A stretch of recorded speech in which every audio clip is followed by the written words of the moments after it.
যে আপনি সবসময় বলেন যে বাঁচতে হলে বেচতে হবে, রাইট।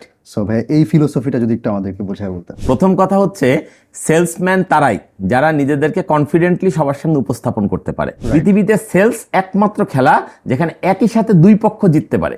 ভাইয়া আমরা সবাই হচ্ছে গিয়ে যে সেলসের যে জবটা আছে এই জবটাকে আমরা খুব ভয় পাই, যে আমি মনে হয় ইন্ট্রোভার্ট, আমি মনে হয় ঠিক মতো মানুষের সাথে কথা বলতে পারবো না, মানুষকে আমি পটাইতে পারবো না, কনভিন্স করতে পারবো না। আবার অনেকে একটু এক লাইন বাড়ায় বলে যে আমি মনে হয় চাপাবাজি করতে পারি না, সো এই জন্য আসলে সেলসের জবটা আমার জন্য না।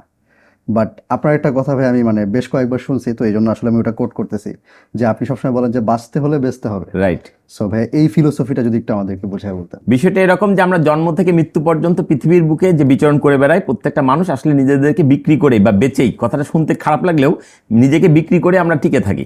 হ্যাঁ, এই জন্য আমি বলি বাঁচতে হলে বেচতে হবে, ততক্ষণই বাঁচার মতো বাঁচবেন যতক্ষণ বেচবেন। কেনাতে হলে চেনাতে হবে আগে, মানুষ তারটাই কেনে যারটা চেনে। এই কথাগুলো যদি একটু ভাববেন ভালো করে, তাহলে ভেতরের অন্তর্নিহিত ফিলোসফিটা হচ্ছে, দর্শনটা হচ্ছে যে আমরা প্রতিনিয়ত এই পৃথিবীতে সার্ভাইভাল ফর দ্য ফিটেস্ট, অর্থাৎ যোগ্যতমরাই তার যোগ্যতার প্রমাণ দিয়ে টিকে থাকতে হবে। একজন সেলসম্যান যিনি তার নিজের যোগ্যতার প্রমাণ দিয়ে তার জীবিকা নির্বাহ করেন, তার আশেপাশের পরিবেশটাকে নিজের নিয়ন্ত্রণে রাখেন বা সবকিছুকে তিনি কন্ট্রোল করতে পারেন। তো সবকিছুর মূল কথা হচ্ছে জন্ম থেকে মৃত্যু পর্যন্ত প্রত্যেকটা মানুষকে নিজেকে সেল করে, নিজের যোগ্যতাকে সেল করে, অন্যদেরকে চিনিয়ে জানিয়ে নিজেকে টিকিয়ে রাখতে হবে। সো সেই ক্ষেত্রে ভাইয়া আমি যদি এই জিনিসটাকে আরেকটু ভাঙতে চাই আর কি, আরেকটু যদি ভেঙে বলি, তাহলে ধরেন যে আমি যে এই যে আপনি আমার এখানে গেস্ট হিসেবে আসছেন, আমি কিন্তু আমার প্ল্যাটফর্মটাকে আপনার কাছে সেল করছি, রাইট। আবার সিমিলারলি আপনাকে আমি ইনভাইট করছি, কারণ আপনি অলরেডি আপনাকে সেল করে ফেলছেন, রাইট, এক্স্যাক্টলি। আবার পাশাপাশি হচ্ছে এই যে আমাদের যারা শুট করতেছেন, তারপর হচ্ছে যে আমরা যারা হচ্ছে জব করতেছি, ব্যবসা করতেছি, যেটাই করতেছি অ্যাকচুয়ালি, সো আমরা সবাই কিন্তু সেল করতেছি। আবার আমরা যদি হচ্ছে যে এই যে ইসলাম প্রচারের কথাটা যদি আমরা আসি, তো মহানবী সাল্লাল্লাহু আলাইহি ওয়াসাল্লাম কিন্তু আমাদের কাছে সেলই করছেন আসলে, যে ইসলামের ফিলোসফিটা কি, ইসলামকে কেন আমার বিশ্বাস করতে হবে, আল্লাহ পাককে কেন আমার বিশ্বাস করতে হবে, উনি কিন্তু ওই জিনিসটাই আমাদের কাছে সেল করছেন। সো ওই দিক থেকে কিন্তু ভাইয়া আমাদেরকে এটা বলতেই হবে যে আসলে আমরা বাঁচতে হলে বেচতে হবে, এটা আসলে কোনো বিকল্প নাই। তো সেই ক্ষেত্রে ভাইয়া সেলসের মানুষ যারা আছে, ওনাদের সবচেয়ে বড় ভয় যেটা, সবচেয়ে বড় ভয় আমরা বলি, বা যদি বলি যে সবচেয়ে বড় যে সংকোচের জায়গাটা, যে আসলে আমি একজনের কাছে বেচতে যাব, সে কি মনে করবে, সে কি আদৌ আমার ব্যাপারে পজিটিভ ধারণা রাখবে কিনা। আবার যে সেলসের মানুষদেরকে সবাই বলে যে তারা একটু মনে হয় চাপাবাজি করে, তাদের চাপার জোর বেশি, সো ওই থেকে সে কি আসলে আমাকে চাপাবাজ মনে করতেছে কিনা, একটা হীনমন্যতার জায়গা থেকেই যায়, যেহেতু তারা অন্য মানুষের পকেট থেকে টাকা বের করতেছে। সো এই জায়গাটা থেকে আসলে এই রিজেকশন হ্যান্ডলিং এর ওয়েটা কি, আর হচ্ছে গিয়ে যে এই যে হীনমন্যতা বা আমি মনে হয় বেঁচতে যাচ্ছি, তার মানে আমি ছোট হয়ে গেলাম, সো এই জায়গাটা এড়ানোর আসলে উপায়টা কি? আচ্ছা, ধন্যবাদ আপনাকে চমৎকার একটা প্রসঙ্গ উত্থাপন করার জন্য।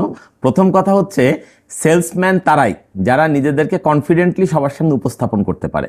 নিজেকে আগে বিশ্বাস করতে হবে, এর জন্য প্রিপারেশনের পার্ট আছে, প্রস্তুতির পার্ট আছে, সেগুলো আমি পরে বলি। কিন্তু একটা কথা মনে রাখতে হবে যে সেলসম্যান মানেই চাপাবাজ নয় কিন্তু। হ্যাঁ, সেলসম্যানের চাপার জোর থাকতে হবে, তবে চাপাবাজি করা যাবে না। চাপার জোর মানে কনফিডেন্টলি নিজের পণ্যকে, নিজের সেবাকে আত্মবিশ্বাসের সামনে, কাস্টমারের সামনে তুলে ধরা। দুনিয়ার কঠিনতম কাজের একটা হচ্ছে অন্যের উপার্জিত টাকা তার পকেট থেকে বের করে আনা, নিজের তৈরি করা বা উৎপাদিত বা বাজারজাতকৃত পণ্য বা সেবা তাকে বুঝিয়ে দিয়ে।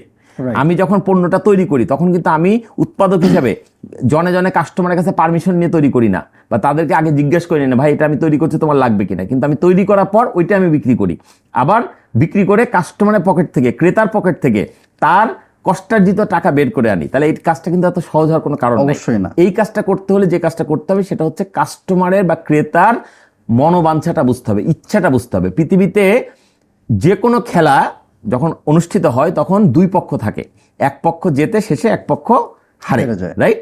এক পক্ষ হারলে আরেক পক্ষ জিত হয়। পৃথিবীতে সেলস একমাত্র খেলা যেখানে একই সাথে দুই পক্ষ জিততে পারে। সেলসম্যান জিতবে কিভাবে? তার কাঙ্ক্ষিত লক্ষ্য অর্জন করে, যে আমি এই পণ্যটা বিক্রি করব, বা এই মাসে এত টাকার পণ্য সেল করব, বা এই পরিমাণ পণ্য সেল করব। এটা একটা সেলসম্যানের টার্গেট বা লক্ষ্য থাকে।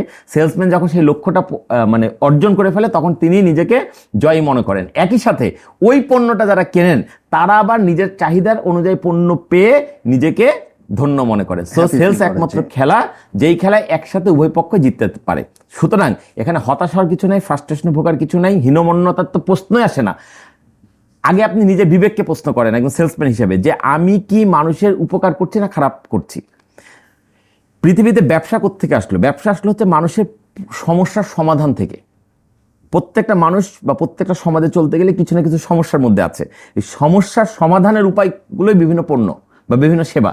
এবং সেই সেবাগুলো আবার যারা দিচ্ছে তারা তার সাথে আবার মুনাফা অর্জন করছে। ব্যবসা কিন্তু হালাল করা হচ্ছে, Exactly, এটাকে কিন্তু হারাম করা হয় নাই। একদমই কেন? না। কারণ দিন শেষে মানুষের সমস্যা মানুষই সমাধান করবে। অবশ্যই। মানুষ সামাজিক জীব, সমাজবদ্ধভাবে বাস করবে। এই লেনদেনের মধ্যে যে প্রক্রিয়া হয় সেটাকে বলা হয় বিক্রয় প্রক্রিয়া। বিক্রয় আর কিছু নয়, এটা হচ্ছে বিজ্ঞান এবং শিল্পের সুন্দরতম সমন্বয়। যে কোনো বিক্রয় প্রক্রিয়ায় দুটা জিনিসের সমন্বয় থাকে। একটা হচ্ছে বিজ্ঞান, এখানে কিছু যোগ বিয়োগ গুণ ভাগের ব্যাপার থাকে, হিসাব নিকাশের ব্যাপার থাকে, আর অঙ্ক মানেই বিজ্ঞান। অতএব বিক্রয় মানে বিজ্ঞান, একই সাথে বিক্রয় মানে শিল্পকলা। কারণ এক এক কাস্টমারকে, এক এক সম্ভাব্য ক্রেতাকে একই স্টাইলে পণ্য বিক্রি করলে হবে না। পণ্য কাস্টমার ভেদে, পণ্য ভেদে বিক্রয় উপস্থাপনার ধরন ভিন্ন, বিক্রি স্টাইল ভিন্ন, বিক্রয় ক্লোজিং করার উপায় ভিন্ন। সো পণ্য বুঝে, কাস্টমার বুঝে উপযুক্ত সমাধান দিয়ে কাস্টমারকে সেই পণ্য বা সেবাটি বুঝিয়ে দিয়ে তার কাছ থেকে মূল্য আদায় করা, এটা দুনিয়ার কঠিনতম কাজের একটি। বাট যুগ যুগ ধরে সেলসম্যানেরা এই কাজটি করে যাচ্ছেন। আমি একটা কথা প্রায়ই বলি, আজকে আবার নতুন করে স্মরণ করে দিতে চাই, পৃথিবীতে যত মানুষ বাস করে সবাই সেলসম্যান, একদম কম আর বেশি। On point. আমরা মনে করি যে যারা শুধু আনুষ্ঠানিকভাবে কোনো পণ্য বা সেবা নিয়ে মানুষের দুয়ারে দুয়ারে যায় বা মানুষ তার কাছে গিয়ে পণ্যটা কেনে তারাই বোধহয় সেলসম্যান। ব্যাপারটা মোটেও তা নয়। তারা তো সেলসম্যান বটেই, হয়তো তারা প্রত্যক্ষভাবে পণ্য লেনদেন করছে বলে তাদেরকে আমরা সেলসম্যান বলছি, কিন্তু যারা প্রত্যক্ষভাবে লেনদেন করছে না তারাও সেলসম্যান। একজন কৃষক কষ্ট করে ফসল উৎপাদন করেন, তিনি কি হাটে নিয়ে সেই ধানটা বিক্রি করেন না, চালটা বিক্রি করেন না? তাহলে তিনি তো সেলসম্যান। একজন তাঁতি কষ্ট করে কাপড় বোনেন, তিনি কি সেটা হাটে নিয়ে বিক্রি করেন না? করেন। এই জন্য আমি বলি বাংলাদেশ আসলে কৃষক কামার কুমার তাঁতির দেশ, কিন্তু তার চেয়ে বড় সত্য হচ্ছে বাংলাদেশ আসলে সেলসম্যানের দেশ। এবং পৃথিবী জুড়ে একটা পেশা সব জায়গায় সমানভাবে কার্যকর, সেটা হচ্ছে সেলস। আপনি বাংলাদেশে যদি সেলস শিখে যান, সেলস টেকনিকগুলো শিখে যান, এই কৌশল, এই বিদ্যা অর্জন করে আপনি সারা বিশ্বের যে কোনো জায়গায় নিজেকে সার্ভাইভ করতে পারবেন। আপনি যেটা বললেন যে ভাইয়া, যে এক একজন কাস্টমারকে এক একভাবে হ্যান্ডেল করতে হবে, তো সেটার জন্য তো আগে আমার যেটা প্রয়োজন সেটা হচ্ছে তাকে আগে রিড করতে পারতে হবে। আমার তার আগে যেটা প্রয়োজন সেটা হচ্ছে প্রিপারেশন। Right. সো এই যে প্রিপারেশন এন্ড কাস্টমারকে রিড করা, এই দুইটার ক্ষেত্রে আসলে আপনার টিপসগুলো কি কি? সেলসের সফলতার অনেক অংশ নির্ভর করে প্ল্যানিং অ্যান্ড প্রিপারেশনের উপর। আপনার যদি সঠিক পরিকল্পনা না ছাড়া কোনো সেলসম্যান যদি মার্কেটে যায় বা কাস্টমারের সামনে যায়, তাহলে সে সফল হতে পারবে না। অনেক সময় সেলসম্যানরা এক প্রকার আত্মতৃপ্তিতে ভোগে, একটু সিনিয়র হয়ে যাওয়ার পর বা একটু অভিজ্ঞতা অর্জনের পর, যে আমি যে কোনো জায়গায় যে কোনো পণ্য বিক্রি করতে পারি। কিন্তু ব্যাপারটা তা নয়। প্রত্যেকটা বিক্রি, আপনি যদি বিক্রি কাজটা 50 বছর ধরে করেন, 51তম বছরে গিয়ে আপনি এমন কোনো পরিস্থিতির মুখোমুখি হতে পারেন যেটা জীবনেও হন নাই। অতএব প্রতি মুহূর্তে নতুন কিছুকে মোকাবেলা করার জন্য নিজেকে প্রস্তুত রাখতে হবে। Planning and preparation is very very important. কেউ কেউ বলেন যে কোনো কাজের 2/3 হচ্ছে পরিকল্পনা। সঠিক পরিকল্পনা আপনার কাজটাকে সহজ করে দেয়। জিনিসটাকে একটা উদাহরণ দিয়ে বলা যায়, আব্রাহাম লিঙ্কনকে একবার প্রশ্ন করা হয়েছিল যে আপনাকে যদি 6 ঘন্টা সময় দিয়ে একটি কুঠার দিয়ে একটি গাছ কাটতে বলা হয়, আপনি কি করবেন? উনি উত্তর দিয়েছিলেন, আমি প্রথম 5 ঘন্টা কুঠারটাকে ধারালো করে প্রস্তুত করব যেন বাকি 1 ঘন্টায় কাজটা কমপ্লিট হয়ে যায়।